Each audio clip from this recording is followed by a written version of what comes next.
Well, good morning. Welcome to Debbie's Back Porch. So glad you joined us. You know, I'm sorry I've been away for a couple weeks. It's gardening season and I've been outside. But last night I made a caprese salad and I thought I would share that with you. We're so close to homegrown tomatoes, I can hardly wait. I'll list the ingredients in the info section. And hey, I'd love it if you'd give us a thumbs up and subscribe. I usually post new videos about twice a week, and if you'll click the little bell in the top right, you'll get a notice when I do. Now let's make a salad. I'm going to start out with the Balsamic Reduction. Now, to be clear, you don't have to have a Balsamic Reduction for a caprese salad. I think the original one has no vinegar in it, just olive oil. But I'm going to show you how to make one. And in this case, I'm actually going to show you how to make it wrong, but I'll tell you how to make it right. So do as I say, not as I do. And I'll explain that little comment here shortly. So this is 1 cup. Actually, this bottle is 8 3/4 ounces. So about a cup of balsamic vinegar. And the better you can buy, the better this will taste. This is not really great balsamic vinegar, but it's fine. And if you can afford the $6 a bottle, it'll taste better. If you have the $2 a bottle, which is what I have, I'll show you how to make it taste better. So I have it in a heavy pan, and you want to bring it up to a simmer, and then let it simmer until it reduces by about 2/3. Now I usually do this at a very low simmer. See the little bubbles? That's about where you want to get to. You can do it at a higher heat and it's quicker. So this could take anywhere from 10 to 20 minutes depending on your temperature. Lots of folks put honey in this. I'm putting a half teaspoonful of brown sugar. It's actually Splenda brown sugar, but regular brown sugar works because I don't keep honey. Now, your goal here is... Oh, by the way, if you have really good balsamic vinegar, you don't need to add any sweetener at all. So it's just to your taste. You might try it the first time without any sugar. So our goal here is just to cook this down slowly until it coats the back of a spoon. And when I told you I did something wrong, I'm getting ready to show it to you. See, not coating the back of the spoon yet. Not thick enough. And so I'm just going to keep going. That was at about 10 minutes. And you'll see how it looks at this point. Still not coating the back of the spoon. And then, you know, I went to check Facebook and that's what I did wrong. But we're just going to let it keep cooking. And then I got back from Facebook and it cooked a little bit too long. And it tastes just fine. This is thicker than you want it.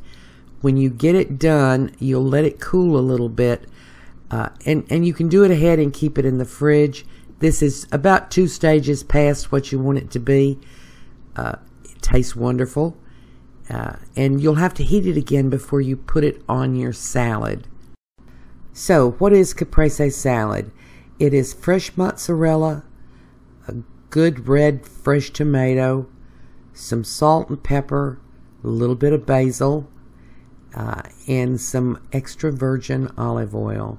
The balsamic vinegar reduction is optional. The classic recipe doesn't call for it. And some folks actually sprinkle a little oregano on it. I don't. And I often put little thin slices of onion, which is not classic. I just like it. So I'm going to make just one. I'm going to use just 1 tomato because this is a nice big one. Folks usually use little small tomatoes like Romas. But this, the size of your tomato and how many people you're making for will determine how you slice them. Slice your tomato. The only thing I would say is you want to slice it pretty thin. The thinner the better. It's up to you. You do it to your preference, but the classic would be very thinly sliced tomatoes. So I have cut this one in half, and I'm cutting it in this direction, which is actually just slices. But if you have a smaller tomato, you want to leave it whole. I want to spread this out a little bit. And I've also found that if you slice your tomatoes pretty thin, and I don't skin them first.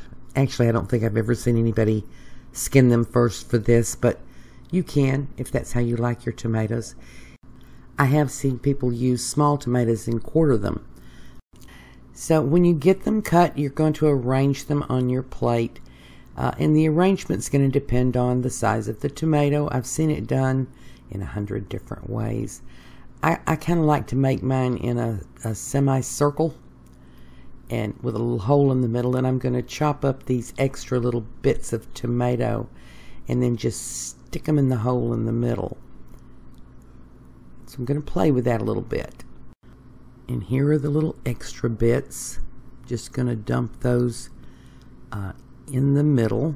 Don't want to waste any. This is a grocery store tomato, but with a homegrown tomato, you know, not a single bit needs to be wasted. The grocery store tomato is a compromise. I go out in my garden and I've got about 2 dozen little tiny green tomatoes, and it's still going to be a while. And I just had to have some tomato. So this is mozzarella, and this is fresh mozzarella. Very soft and creamy inside.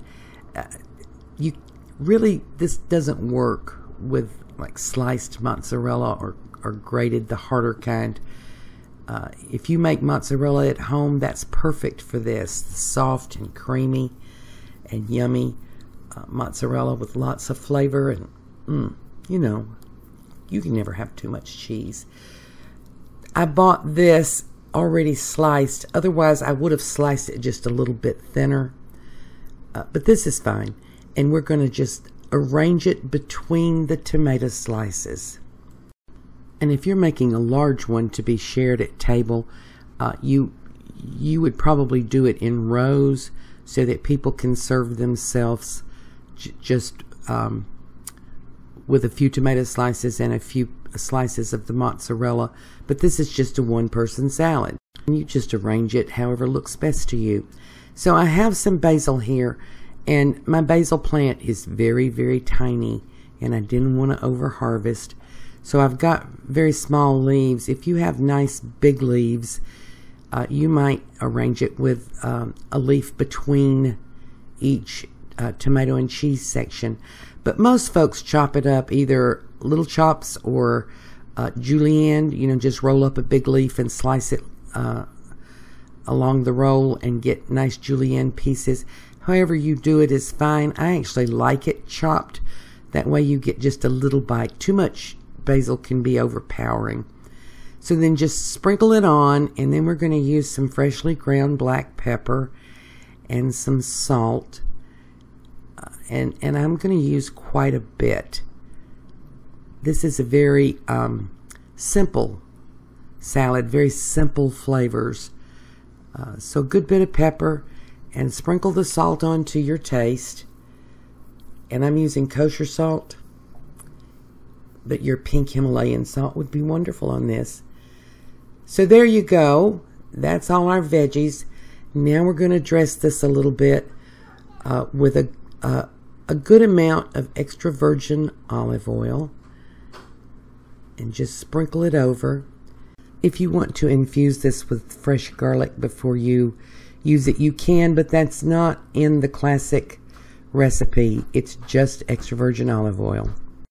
And then if you're using the Balsamic Reduction, you want to put that on now, and you just drizzle it over a little. I did have to heat this up to use it again. See how thick that is? You don't want yours to be quite that thick. I joked and told folks, when you drop this on a cold tomato, it makes balsamic candy. But it's really good either way. Just don't cook yours quite this much.